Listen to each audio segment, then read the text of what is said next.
ಸ್ನೇಹಿತರೆ, ಪವಿತ್ರ ಗೌಡಗೆ ಅಶ್ಲೀಲವಾಗಿ ಮೆಸೇಜ್ ಮಾಡಿದ್ದಾರೆ ಎಂಬ ಕಾರಣಕ್ಕೆ ರೇಣುಕಾಸ್ವಾಮಿಯನ್ನ ನಟ ದರ್ಶನ್ ಹಾಗೂ ಆತನ ಗ್ಯಾಂಗ್ ಬರ್ಬರವಾಗಿ ಹತ್ಯೆ ಮಾಡಿದ್ದಾರೆ ಎಂಬ ಪ್ರಕರಣದಲ್ಲಿ ತಗುಲಿ ಹಾಕಿಕೊಂಡಿದ್ದಾರೆ. ಕರ್ನಾಟಕದಲ್ಲೇ ಅತಿ ಹೆಚ್ಚು ಫ್ಯಾನ್ ಬೇಸ್ ಅನ್ನ ಹೊಂದಿದ್ದ ನಟ ದರ್ಶನ್ ಇಂತಹ ನೀಚ ಕೃತ್ಯವನ್ನ ಎಸಗಿಬಿಟ್ರ ಅಂತ ಎಲ್ರೂ ಕೂಡ ಆಕ್ರೋಶವನ್ನ ಹೊರಹಾಕ್ತಾ ಇದ್ದಾರೆ. ಚಿತ್ರರಂಗದ ಮಂದಿಯಂತೂ ತಲೆ ತಗ್ಗಿಸುವಂತಾಗಿದೆ. ಕೆಲ ನಟರು ಮುಂದೆ ಬಂದು ಈ ಬಗ್ಗೆ ಮಾತನಾಡ್ತಾ ಇದ್ದಾರೆ. ಇನ್ನು ಕೆಲವರು ಇದರ ಬಗ್ಗೆ ಏನನ್ನ ಹೇಳಲಾಗದೆ ಮೌನವಾಗಿ ಬಿಟ್ಟಿದ್ದಾರೆ. ಇನ್ನು ಅಭಿಮಾನಿಗಳಂತೂ ಇಂದಿಗೂ ಸಹ ಡಿ ಬಾಸ್ ಈ ರೀತಿ ಮಾಡೋಕೆ ಸಾಧ್ಯನೇ ಇಲ್ಲ ಅಂತ ಹೇಳ್ತಾ ಇದ್ದಾರೆ. ಈಗಲೂ ದರ್ಶನ್ಗೆ ಬೆಂಬಲವನ್ನ ಸೂಚಿಸ್ತಾ ಇದ್ದಾರೆ. ಅಭಿಮಾನಿಗಿರ್ಲಿ, ಆದ್ರೆ ಅಂಧಾಭಿಮಾನ ಬೇಡ, ಒಂದು ಕೊಲೆಗೆ ಸಪೋರ್ಟ್ ಅನ್ನ ಮಾಡಬೇಡಿ ಅಂತ ಚಿತ್ರರಂಗದ ಅನೇಕರು ಸಂದೇಶವನ್ನ ನೀಡ್ತಾ ಇದ್ದಾರೆ. ಇದರ ಬೆನ್ನಲ್ಲೇ ದರ್ಶನ್ ಮೇಲೆ ಹಲವಾರು ಆರೋಪಗಳು ಕೂಡ ಕೇಳಿ ಬರ್ತಾ ಇದ್ದಾವೆ. ತಮ್ಮ ಫಾರ್ಮ್ ಹೌಸ್ ಅಲ್ಲಿ ಅಕ್ರಮವಾಗಿ ಪಟ್ಟೆ ತಲೆಯ ಬಾತುಗಳನ್ನ ಸಾಕಿದ ಪ್ರಕರಣದಲ್ಲಿ ದರ್ಶನ್ ಮೇಲೆ ಅರಣ್ಯಾಧಿಕಾರಿಗಳು ಸಮರ ಸಾಧಿದ್ದಾರೆ. ಇನ್ನು ನಟ ದರ್ಶನ್ ರೇಣುಕಾಸ್ವಾಮಿ ಕೊಲೆ ಪ್ರಕರಣದಲ್ಲಿ ಪೊಲೀಸ್ ಇನ್ವೆಸ್ಟಿಗೇಷನ್ ನಡೀತಾ ಇದ್ದಾಗ ಸ್ವತಃ ತಾವೇ ಈ ಕೊಲೆಯಲ್ಲಿ ಭಾಗಿಯಾಗಿರುವುದಾಗಿ ಒಪ್ಪಿಕೊಂಡಿದ್ದಾರೆ ಎಂಬ ಸುದ್ದಿ ಎಲ್ಲೆಡೆ ಹರಿದಾಡ್ತಾ ಇದೆ. ಗೆಳತಿ ಪವಿತ್ರಾಗೆ ಮೆಸೇಜ್ ಮಾಡಿದ ಕ್ಷುಲ್ಲಕ ಕಾರಣಕ್ಕೆ ನಟ ದರ್ಶನ್ ಹೆಂಡತಿ ಮಗನ ಬಗ್ಗೆಯೂ ಕಿಂಚಿತ್ತೂ ಯೋಚಿಸಲೇ ಇಲ್ಲ. ಹೀಗಾಗಿ ಜೈಲು ಪಾಲಾಗಿದ್ದಾರೆ. ಈಗ ಹೆಂಡತಿ ಮಗ ಕಣ್ಣೀರಲ್ಲೇ ಕೈ ತೊಳೆಯುವಂತಾಗಿದೆ. ಎಲ್ಲರಂತೆ ಸಾರ್ವಜನಿಕವಾಗಿ ಸ್ವತಂತ್ರವಾಗಿ ಕಾಣಿಸಿಕೊಳ್ಳೋಕು ಸಹ ಅವರಿಗೆ ತಲೆ ತಗ್ಗಿಸುವಂತಾಗ್ತಾ ಇದೆ. ಇನ್ನು ದರ್ಶನ್ಗೆ ತಾಯಿ, ತಮ್ಮ, ಬಂಧು ಬಳಗ ಎಲ್ಲರೂ ಕೂಡ ಆಗಿದ್ದಾರೆ. ಆದ್ರೆ ಆತ ಅರೆಸ್ಟ್ ಆದ ಮೇಲೆ ಆತನನ್ನ ನೋಡಕ್ಕೆ ಒಬ್ರು ಕೂಡ ಬಂದಿಲ್ಲ.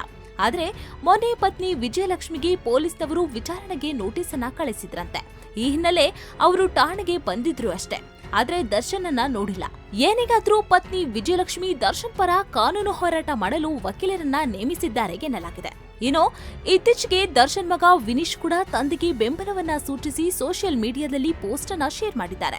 ಇನ್ನು ನಟ ದರ್ಶನ್ ಮನೆಯಲ್ಲಿ ಇಲ್ಲದ ಕಾರಣ, ಜೊತೆಗೆ ದರ್ಶನ್ ಬಗ್ಗೆ ಜನರು ಮಾತನಾಡ್ತಾ ಇರೋ ನೆಗೆಟಿವ್ ಕಮೆಂಟ್ಸ್ ಗಳಿಂದ ವಿನೀಶ್ ಬೇಸತ್ತು ಹೋಗಿದ್ದಾರೆ ಮತ್ತು ತಮ್ಮ ಮನದ ಮಾತನ್ನ ಸೋಷಿಯಲ್ ಮೀಡಿಯಾದಲ್ಲಿ ಹಂಚಿಕೊಂಡಿದ್ದಾರೆ. ಅದರ ಜೊತೆ ತಂದೆಗೆನ್ನ ಮಿಸ್ ಮಾಡ್ತಾ ಇದ್ದೇನೆ ಅಂತಲೂ ಹೇಳಿಕೊಂಡಿದ್ದಾರೆ. ಈಗ ವಿನೀಶ್ ಅಪ್ಪನಿಲ್ಲದ ಮನೆಯಲ್ಲಿ ನಾನು ಇರೋಕೆ ಆಗ್ತಾ ಇಲ್ಲ ಅಂತ ಒಂದು ನಿರ್ಧಾರವನ್ನ ಕೈಗೊಂಡಿದ್ದಾರಂತೆ. ಇನ್ನು ನಟ ದರ್ಶನ್ ಕುಟುಂಬದಲ್ಲಿ ಆಗಾಗ ಜಗಳಗಳು ಆಗ್ತಾ ಇದ್ದದ್ದು ನಿಮ್ಗೇನೋ ಹೊಸದೇನಲ್ಲ.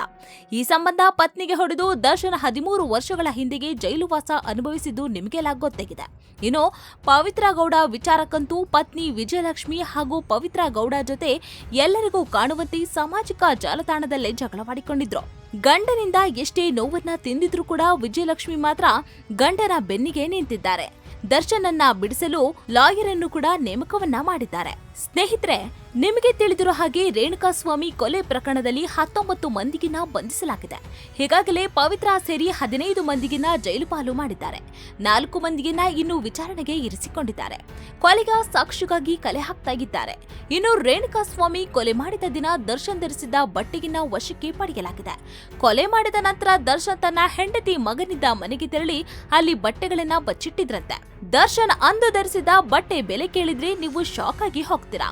35,000 ರೂಪಾಯಿಯ ಜೀನ್ಸ್ ಪ್ಯಾಂಟ್, 6,500 ರೂಪಾಯಿಯ ಟಿ ಶರ್ಟ್ ಮತ್ತು 12,000 ರೂಪಾಯಿಯ ಶೂಗಳನ್ನ ಧರಿಸಿದ್ರಂತೆ ದರ್ಶನ್ ಗೆಳತಿಗಾಗಿ ಕೊಲೆ ಮಾಡಿದ್ದಾರೆ ಅಂತ ಹೇಳಲಾಗ್ತಾ ಇದೆ. ಇಷ್ಟೆಲ್ಲ ಬೆಳವಣಿಗೆಯಾದ್ರೂ ಕೂಡ ಪತ್ನಿ ವಿಜಯಲಕ್ಷ್ಮಿ ಮಾತ್ರ ದರ್ಶನ್ ಪರ ನಿಂತಿರೋದು ನೋಡಿದ್ರೆ ಶಾಕ್ ಆಗುತ್ತೆ. ಇನ್ನು ಪೊಲೀಸ್ ಸ್ಟೇಷನ್ ಅಲ್ಲಿ ನಟ ದರ್ಶನ್ ಬಾಲ ಬಿಚ್ಚದಂತೆ ಪೊಲೀಸರಿಂದ ಮಾಸ್ಟರ್ ಸ್ಟ್ರೋಕ್ ಅನ್ನ ನೀಡಲಾಗಿದೆಯಂತೆ. ಇನ್ನು ನ್ಯಾಯಾಂಗದ ಆದೇಶದಂತೆ ನಟ ದರ್ಶನ್ ಹಾಗೂ ಇತರ ಆರೋಪಿಗಳು ನ್ಯಾಯಾಂಗ ಬಂಧನಕ್ಕೆ ಒಳಪಡಬಹುದು. ದರ್ಶನ್ ಮೇಲೆ ರೌಡಿ ಶೀಟರ್ ಓಪನ್ ಮಾಡೋದು ಬಹುತೇಕ ಫಿಕ್ಸ್ ಆಗಿದೆ ಎನ್ನಲಾಗಿದೆ. ರೇಣುಕಾಸ್ವಾಮಿ ಕೊಲೆ ಕೇಸ್ ಹಾಗೂ ಹಳೆ ಕೇಸ್ಗಳನ್ನ ಸೇರಿಸಿ ರೌಡಿ ಶೀಟರ್ ತೆರೆಯಲು ಸಿದ್ಧತೆ ನಡೆಸಲಾಗ್ತಾ ಇದೆ ಎನ್ನಲಾಗಿದೆ. ಕೊಲೆ ಕೇಸ್ನಲ್ಲಿ ದರ್ಶನ್ ಜೈಲು ಸೇರ್ತಾ ಇದ್ದಂತೆ ನೋಟಿಸ್ ಕೊಟ್ಟು ರೌಡಿ ಹಾಳೆ ತೆರೆಯಲು ಪೊಲೀಸರ ಸಿದ್ಧತೆ ಆಗ್ತಾ ಇದೆ. ಹೌದು, ರೇಣುಕಾಸ್ವಾಮಿ ಕೊಲೆ ಕೇಸ್ ಹಾಗೂ ಹಳೆ ಕೇಸ್ಗಳನ್ನ ಸೇರಿಸಿ ದರ್ಶನ್ ಮೇಲೆ ರೌಡಿ ಶೀಟರ್ ಓಪನ್ ತೆರೆಯಲು ಸಿದ್ಧತೆ ನಡೆಸಲಾಗ್ತಾ ಇದೆ. ಹೌದು, ರೇಣುಕಾಸ್ವಾಮಿ ಕೊಲೆ ಕೇಸ್ ಹಾಗೂ ಹಳೆ ಕೇಸ್ಗಳನ್ನ ಒಟ್ಟು ಸೇರಿಸಿ ದರ್ಶನ್ ಮೇಲೆ ರೌಡಿ ಶೀಟರ್ ತೆರೆಯಲಾಗುತ್ತಂತೆ. ಮಾಹಿತಿಯ ಪ್ರಕಾರ ದರ್ಶನ್ನ ಪುಡಿ ರೌಡಿಗಳ ಗ್ಯಾಂಗ್ ಕಂಡು ಪೊಲೀಸರು ಕೂಡ ಶಾಕ್ ಆಗಿದ್ದಾರಂತೆ. ಬೆಂಗಳೂರು ಸೇರಿದಂತೆ ಪ್ರತಿ ಜಿಲ್ಲೆಯಲ್ಲೂ ಕೂಡ ರೌಡಿಗಳ ಗ್ಯಾಂಗ್ ಕಟ್ಟಿದ್ದಾರಂತೆ ದರ್ಶನ್. ಆರೋಪಿಗಳ ವಿಚಾರಣೆಯಲ್ಲಿ ದರ್ಶನ್ ಬಗ್ಗೆ ಈ ನಿಜವನ್ನವನ್ನ ಹೊರಹಾಕಿದ್ದಾರೆ ಪೊಲೀಸರು. ಅಸಲಿಗೆ ಕಾನೂನು ಅನ್ನೋದು ಲೆಕ್ಕಕ್ಕೆ ಇಲ್ಲದಂತೆ ದರ್ಶನ್ ವರ್ತಿಸಿದ್ದರು ಎನ್ನಲಾಗಿದೆ. ಇನ್ನು ಶೂಟಿಂಗ್, ಪಾರ್ಟಿ, ಮೋಜು ಮಸ್ತು ಅಂತ ಓಡಾಡ್ತಾ ಇದ್ದ ನಟ ದರ್ಶನ್ಗೆ ಪೊಲೀಸ್ ಕಸ್ಟಡಿಯಲ್ಲೇ ಇರೋದು ಒಂದು ರೀತಿಯ ದಿಗ್ಬಂಧನವಾಗಿದೆ. ಇನ್ನು ಕೊಲೆಗೆ ಸಾಕ್ಷ್ಯವನ್ನ ಕಲೆ ಹಾಕುವ ಸಂದರ್ಭದಲ್ಲಿ ದರ್ಶನ್ ಮನೆಯಲ್ಲಿ 40 ಲಕ್ಷ ರೂಪಾಯಿ ನಗದನ್ನ ಪೊಲೀಸರು ಜಪ್ತಿ ಮಾಡಿದ್ದಾರೆ. ಈ ನಡುವೆ ಹಣದ ಬಗ್ಗೆ ಪೊಲೀಸರು ಆದಾಯ ತೆರಿಗೆ ಇಲಾಖೆಯವರಿಗೆ ಮಾಹಿತಿಯನ್ನ ನೀಡಿದ್ದಾರೆ ಎನ್ನಲಾಗಿದೆ. ರೇಣುಕಾಸ್ವಾಮಿ ಕೊಲೆ ಪ್ರಕರಣದಲ್ಲಿ ಬಚಾವಾಗಲು ಹಾಗೂ ಮುಂದಿನ ಕಾನೂನು ಪ್ರಕ್ರಿಯೆಗಳನ್ನ ಎದುರಿಸಲು ಆರೋಪಿ ದರ್ಶನ್ ಹಣವನ್ನ ಮನೆಯಲ್ಲಿ ಇಟ್ಟುಕೊಂಡಿದ್ದ ಎನ್ನಲಾಗಿದೆ. ಸ್ನೇಹಿತ ಮೋಹನ್ ರಾಜ್ ಎಂಬುವರಿಂದ ಈ ಹಣ ಪಡೆದು ದರ್ಶನ್ ಐಡಿಯಲ್ ಹೋಮ್ಸ್ನ ಮನೆಯಲ್ಲಿ ಇಟ್ಟುಕೊಂಡಿದ್ದ ಎನ್ನಲಾಗಿದೆ. ಈ ನಡುವೆ ತನಿಖಾಧಿಕಾರಿಗಳು ಜೂನ್ 19ರಂದು ದಾಳಿ ನಡೆಸಿ 37,40,000 ರೂಪಾಯಿ ನಗದನ್ನ ಜಪ್ತಿ ಮಾಡಲಾಗಿದೆ ಎನ್ನಲಾಗಿದೆ. ಇನ್ನು ರೇಣುಕಾಸ್ವಾಮಿ ಮೇಲೆ ಎಷ್ಟು ಬರ್ಬರವಾಗಿ ಹತ್ಯೆ ಮಾಡಿದ್ರು ಅಂದ್ರೆ ಆತನ ಋಷಣವೇ ಹೊಡೆದು ಹೋಗುವಂತೆ ಭೀಕರವಾಗಿ ಹಲ್ಲೆ ಮಾಡಿದ್ರು ಅಂತ ಹೇಳಲಾಗಿದೆ. ಅದರ ಫೋಟೋಗಳು ಕೂಡ ಈಗ ಲಭ್ಯವಾಗಿವೆ. ಈ ಫೋಟೋಗಳನ್ನ ನೋಡಿದ್ರೆ ಭಯ ಹುಟ್ಟಿಸುವಂತಿದೆ. ಕೊಲೆಗಾರರು ಯಾರೇ ಆಗಿರ್ಲಿ ಅವರು ಮಾತ್ರ ರಾಕ್ಷಸರೇ ಎನ್ನುತ್ತಿದ್ದಾರೆ ಜನರು. ರೇಣುಕಾಸ್ವಾಮಿಯ ಮುಖ ಮೂತಿಯನ್ನು ನೋಡದೆ ಹೊಡೆದಿರೋದು ಫೋಟೋಗಳಿಂದ ಗೊತ್ತಾಗ್ತಾಗಿದೆ. ದೇಹ, ಮೈಕೈ, ತಲೆ, ಮರ್ಮಂಗ, ಋಷಣ ಸೇರಿದಂತೆ ಸಿಕ್ಕಲ್ಲಿ ರಾಕ್ಷಸರಂತೆ ಹೊಡೆಯಲಾಗಿದೆ. ರೇಣುಕಾಸ್ವಾಮಿಯ ಋಷಣಗಳು ಹೊರಬರುವಂತೆ ಹಲ್ಲೆ ಮಾಡಲಾಗಿದೆ. ಕಾಡಿನ ಮೃಗಗಳು ಕೂಡ ಈ ರೀತಿ ಹಿಂಸೆ ಮಾಡಲ್ಲ. ಯಾವ ಪ್ರಾಣಿಗೂ ಇಂಥ ಹಿಂಸೆಯನ್ನ ಕೊಡೋದಿಲ್ಲ. ಆದರೆ ರೇಣುಕಾಸ್ವಾಮಿಗೆ ಈ ರೀತಿಯ ಚಿತ್ರಹಿಂಸೆ ಕೊಟ್ಟಿರೋದು ಫೋಟೋಗಳನ್ನ ನೋಡಿದ್ರೆ ಗೊತ್ತಾಗುತ್ತೆ. ಋಷಣದ ರಕ್ತ ಹೆಪ್ಪುಗಟ್ಟುವಂತೆ ಹಲ್ಲೆ ಮಾಡಲಾಗಿದೆ. ಮೈ ಮೇಲೆ ಕರೆಂಟ್ ಶಾಕಿನ ಮಾರ್ಕ್ ಇದೆ. ಇನ್ನು ಕೈ ಮೇಲೆ ಕೂಡ ಶಾಕ್ನ ಗುರುತುಗಳು ಇವೆ. ಕುತ್ತಿಗೆ ಮೇಲೆ ಶಾಕನ್ನ ಕೊಡಲಾಗಿದೆ. ಮೈಕೈ ಬಣ್ಣ ಕಪ್ಪಾಗಿದೆ. ಬೆನ್ನಿನ ಮೇಲೂ ಕೂಡ ಶಾಕನ್ನ ನೀಡಲಾಗಿದೆ. ಕೈ ಮೇಲಿನ ಹಚ್ಚೆಯನ್ನ ಕಿತ್ತೆಸೆದು ವಿಕೃತಿಯನ್ನ ಮೆರೆಯಲಾಗಿದೆ. ಇನ್ನು ರೇಣುಕಾಸ್ವಾಮಿ ಮೇಲೆ ರಾಡ್ ಮತ್ತು ದೊಣ್ಣೆಗಳಿಂದ ಹಲ್ಲೆ ಮಾಡಿರೋ ಗುರುತುಗಳು ಇವೆ. ಸೊಂಟದ ಮೇಲೆ ಗಾಯದ ಗುರುತು ಇದೆ. ಇವುಗಳ ಜೊತೆಗೆ ಹೃದಯಕ್ಕೆ ಕರೆಂಟ್ ಶಾಕ್ ಅನ್ನ ಕೊಟ್ಟಿದ್ದಾರೆ ಪಾಪಿಗಳು. ತಲೆ ಬುರುಡಿಗೆ ಕಿತ್ತು ಬರುವಂತಿದೆ. ಗಲ್ಲದ ಬಳಿಯೂ ಭೀಕರವಾಗಿ ಗಾಯವಾಗಿದೆ. ಇನ್ನು ಕಿವಿಗಳಂತೂ ಕತ್ತರಿಸಿ ಹೋಗಿವೆ. ಆದರೆ ಇದು ಹಂತಕರು ಮಾಡಿದ್ದು ಅಥವಾ ಮೃತದೇಹ ಎಸೆದು ಹೋದ ಮೇಲೆ ನಾಯಿಗಳು ಕಚ್ಚಿ ತಿಂದಿದ್ದೋ ಎಂಬುದು ಇನ್ನೂ ತಿಳಿದಿಲ್ಲ.